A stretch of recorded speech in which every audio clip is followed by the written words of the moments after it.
ఈ ఎన్నికలు దేశం కోసం జరుగుతున్నాయి. ఈ ఎన్నికల్లో మోడీ గారిని గెలిపించుకోవాలని నువ్వే పల్లెటూరు కన్నా పోయి సర్వే చేయించన్నా ఇది ప్రజలు యునానిమస్ గా కోరుకుంటున్నారు. ఎందుకంటే 100 ఉదాహరణలు వాళ్ళ కళ్ళ ముంగట ఉన్నాయి.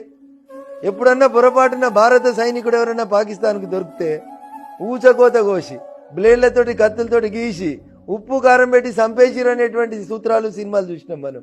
కానీ పొరపాటున మన యుద్ధ విమానం ఒకటి పాకిస్తాన్లో ఊలిపోతే ప్రాణాలతోటి అభినందన్ అనే పైలట్ దొరికితే 24 గంటల్లో అభినందన్ మా దేశంలో ఉండాలని చెప్పిండు.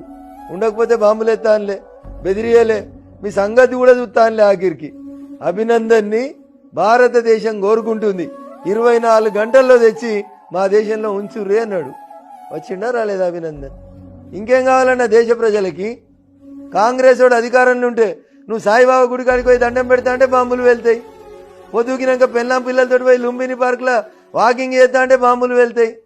అరే పిల్లగాడు అడిగిన గప్చిపులు తిందామని గోకులు చాటుకోతే బాంబులు వెళ్తాయి. ఫారినర్స్ వచ్చి తాజ్ హోటల్ మంచిగుంది సముద్ర తీరాన్ని ఉందామంటే తుపాకులు పెట్టి పేలుస్తారు.